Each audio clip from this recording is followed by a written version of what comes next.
Good morning, this is Kasturi De. Today I'm going to discuss I was discussing in my previous video the acid, bases and salts chapter according to ICSE syllabus class 7, it's a chemistry chapter.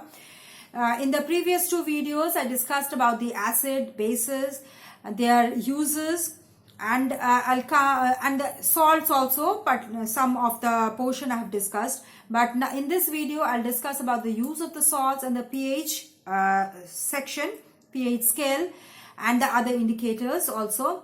So I'll start. First is salt. That first salt is sodium chloride. It is used as a flavoring agent in food and also in the saline water for a patient of dehydration. When a patient goes under dehydration, lots of motion is there going on or vomiting is there gone, his sodium has gone down. So to regain that sodium, we use saline water. We feed that person with saline water so that he improves his dehydration. Then in the manufacture of hydrochloric acid, sodium chloride is used, washing soda and caustic soda. What is washing soda? Washing soda is a hydrated carbonate of sodium, that is Na2CO3 plus 10H2O, and caustic soda is sodium hydroxide. Then sodium iodate. Sodium iodate is a supplement of common salt. It is used as iodized salt. Okay, and iodine in food prevents goiter and disease, which goiter is a disease. It's a iodine deficiency disease. So to get rid of this disease, iodine is used as in the food, okay, to prevent this disease. So there is no deficiency of this iodine. So iodized salt is used in the form of sodium iodate. Then sodium carbonate, it is used as washing soda and in the manufacture of glass. Sodium benzoate is used as a food preservative. It is used given in the pickles. Then potassium nitrate, it is used as a fertilizer, giving both potassium and nitrogen to the soil. Okay, and then it's used in gunpowder. It has carbon, sulfur and potassium nitrate. And then potassium nitrate is used in the manufacture of matchsticks. Then calcium carbonate, limestone you can call, it is used in the construction of the buildings, in the cement industry, in the extraction of metals. Then calcium sulfate, it is used as a plaster of Paris, that is it is a hydrated salt of calcium sulfate, CaSO4.H2O, excuse me, with water. When applied over broken limbs, they can be used for medicinal purposes. When they are applied on the broken limbs, they keep the limb remain straight, remain firm. That is, they are used to set the broken limb. Then in the cement industry, they are used in the form of gypsum, that is calcium sulfate 2H2O, and a blackboard chalk. They are used also as a blackboard chalk. Then calcium phosphate, they are fertilizer. They are used as fertilizer for making superphosphate of lime. Then bleaching powder, they are used as disinfectant or a bleaching agent. Then alum, what is a potassium aluminium sulfate, they are used in the purification of water in the dyeing industry and as an aftershave application. Then we come to how to taste for acid, how to taste acids or bases.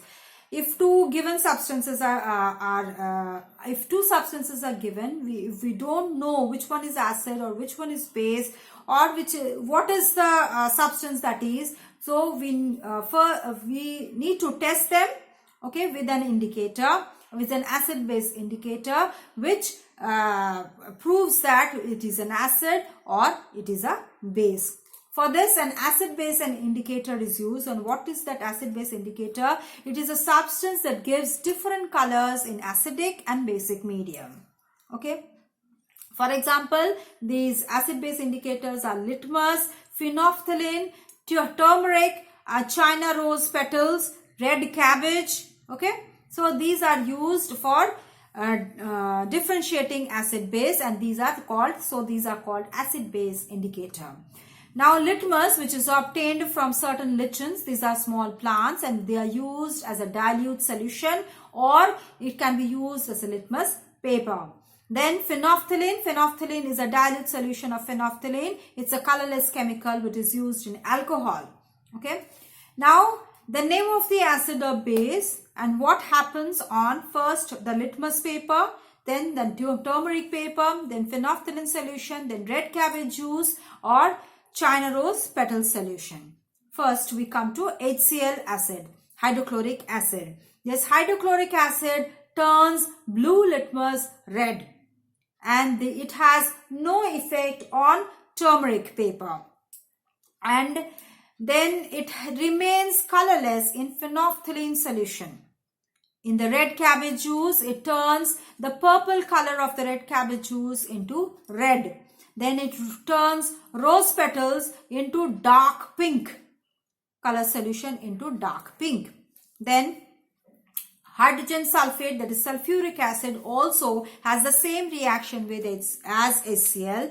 Because it is also an acid, it turns blue litmus red. It has no change of the turmeric paper.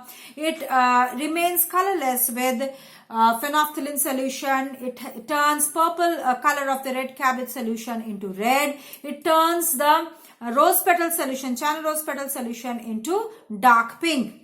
Then nitric acid also has the same effect. That is, it turns red litmus paper, blue litmus paper red. It has no effect on turmeric paper.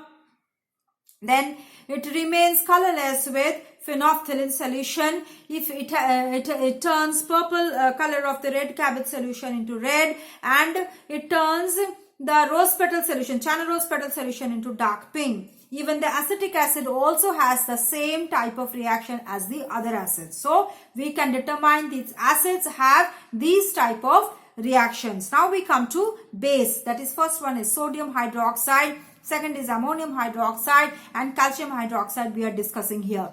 So these type of bases, they turn red litmus paper blue, they turn turmeric into red. Okay. So if they turn turmeric paper into red, what happens? So if we while eating, if we drop some food with turmeric, which is cooked in turmeric, if it is falls and it stains, there is stain of yellow on the cloth. Okay. So if we try to wash that cloth with that turmeric stain with soap, this we see that it turns red, because this soap contains a base and this turmeric becomes red. So the base turns turmeric paper red and it turns phenolphthalein solution pink. Okay, and also the purple solution of the red cabbage, purple color of the red cabbage solution turns green in a base, and this China rose petal solution, it turns green. Okay, so then we come to the pH scale. Now what is a pH scale? What is a pH scale? The pH scale is a scale which measures the acidity or basic nature of a substance. It runs from 0 to 14. 1 being the most acidic substance and 14 being the most basic substance, and 7 is a neutral substance. Okay. Now this grading method was given by Danish chemist Sorensen. Okay. The pH value is generally determined by using pH strips, or we can say pH paper or solution. So on being treated with the solution, the strips gives a particular color. This color is matched with the printed chart showing different colors for different pH values. If you look at a pH strip, it has different colors according to its acidity or basicity of the substance. Okay, so when we test for the acid or base, when we test a substance for this acidity or basicity, we drop a phenolphthalein solution in that substance, or we drip up we drop a pH what is that called, pH paper inside that solution, and we'll turn that we'll see a color change inside that pH strip or the pH solution, and we match the color with that strip, the printed chart, and we will see how much basicity or how much acidity the substance contains, okay, according to its graded scale, that is 0 to 14. Okay, so I'll come to the end of this chapter.